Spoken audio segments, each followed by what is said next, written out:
Sir আমাদের sir যে session ফিটা বাৎসরিক যে বেশি হয়ে যায় এটা আমাদের কমাইতে হবে।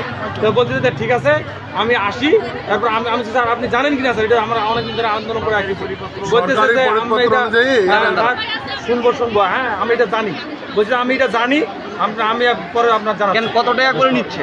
না ওইটা এখনো জিজ্ঞাসা করেন, আমার আপনি বলেন তো আপনাদের দাবি কি?